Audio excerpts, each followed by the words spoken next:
रूस यूक्रेन जंग खत्म करवाने के लिए भारत और चीन ने एक साथ कदम आगे बढ़ा दिए हैं। भारत कहने से अजित डोभाल और चीन के विदेश मंत्री वांग यी इस वक्त ब्रिक्स सम्मेलन के लिए रूस में मौजूद हैं। ब्रिक्स के एनएसए सम्मेलन में अजित डोभाल और चीन के विदेश मंत्री वांग यी के बीच में बुधवार को कुछ पल की मुलाकात तो हुई है, मगर कोई बातचीत इस दरमियान नहीं हो पाई। वजह एलएसी पर जारी तनाव के बीच ये मुलाकात का होना। दरअसल भारत चीन सीमा को लेकर के दोनों ही देशों के बीच एक तनाव की स्थिति भी लगातार बनी हुई है और पिछले कई वक्त से देखा गया है कि चीन ने जिस तरह से भारत की सीमा के भीतर दखलंदाजी की कोशिश की है, उसे लेकर भारत लगातार चीन को आगाह करता रहा है। पिछले कुछ वक्त में कुछ झड़प की भी खबरें आती रही है। चर्चाओं का दौर भी लगातार आगे बढ़ता दिखाई दे रहा है और इसीलिए भी ये एक तनाव का माहौल सीमा को लेकर के है। और इस दरमियान ही ब्रिक्स में इन दो वरिष्ठों की मुलाकात ब्रिक्स सम्मेलन में हुई है। उधर रूस में जब अजित डोभाल सामने बैठे थे, तभी शी जिनपिंग के दूत यानी कि वांग यी ने ब्रिक्स देशों को पंचशील जैसा फॉर्मूला सुझा दिया है। चीन ने कहा है कि किसी भी मसले का शांतिपूर्ण तरीके से हल निकालने पर पूरी तरह से जोर दिया जाना चाहिए। तो वहीं दूसरी तरफ अजित डोभाल ने आतंकवाद से निपटने के लिए ब्रिक्स देशों से मिलकर के काम करने की बात कही है।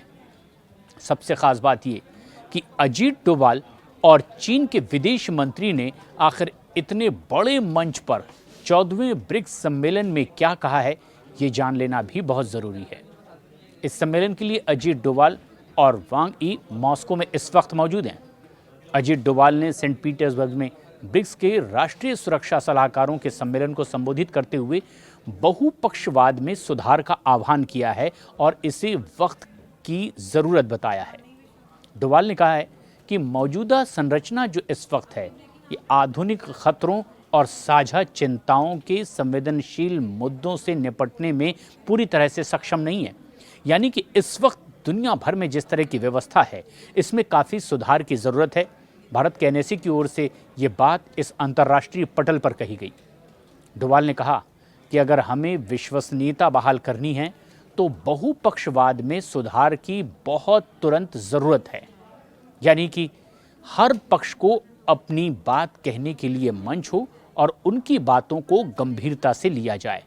खासतौर पर डोभाल ने कहा है कि डिजिटल क्षेत्र के कारण जो चुनौतियां पैदा हुई है, और से साथ ही साथ आतंकवाद से भी प्रभावी तरीके से निपटने के लिए मिलकर के काम करने की ज़रूरत है, वरना सिर्फ बात आरोप प्रत्यारोप तक ही सीमित रह जाएगी और इसका पूरी दुनिया में हल निकालना बहुत मुश्किल हो जाएगा।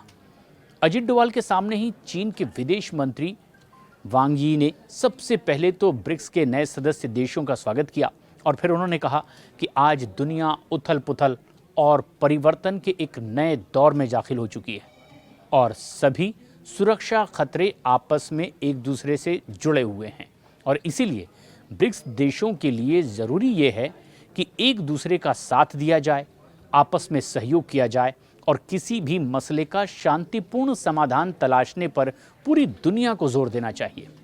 हालांकि इसी दौरान वांग ने सुरक्षा खतरों से निपटने के लिए ब्रिक्स देशों के सामने 4 फॉर्मूले भी रख दिए हैं। चीन के दूत ने पूरी दुनिया के सामने ये एक बेहद अहम फॉर्मूला रखा है कि किस तरह से सुरक्षा खतरों से निपटा जाए। इन 4 फॉर्मूलों में कहा गया, ब्रिक्स देशों को शांतिपूर्ण सह अस्तित्व का ख्याल रखना बहुत ज़रूरी है और एक दूसरे की स्वतंत्रता स्वायत्तता का भी सम्मान करना चाहिए। दूसरी सबसे खास बात कही गई, हॉटस्पॉट मसलों के राजनीतिक समाधान को बढ़ावा दिया जाना चाहिए और एक दूसरे की जायज़ चिंताओं का सम्मान भी करना चाहिए। यानी अगर किसी अंतर्राष्ट्रीय पटल पर किसी ने अपनी समस्या रखी है तो उससे बाकायदा सम्मान दिया जाए और उनकी चिंताओं को सुना जाए। तीसरी सबसे खास बात चीन के विदेश मंत्री की ओर से कही गई, अंतर्राष्ट्रीय मंचों पर न्याय की आवाज़ बुलंद करने और मसलों को निष्पक्ष रूप से निपटाने में सभी को आगे आना चाहिए। चौथी और महत्वपूर्ण बात चीन की ओर से रखी गई, जिसमें कहा गया, एक समान और बहुध्रुवीय दुनिया और सार्वभौमिक रूप से लाभकारी और समावेशी आर्थिक वैश्वीकरण की वकालत सभी को करना चाहिए।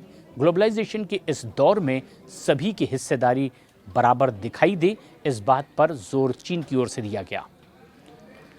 चीन का ब्रिक्स देशों के सामने ये प्रस्ताव ठीक पंचशील समझौते की तरह सामने आया है। पंचशील समझौते में कमोबेश ऐसी ही बातें कही गई है।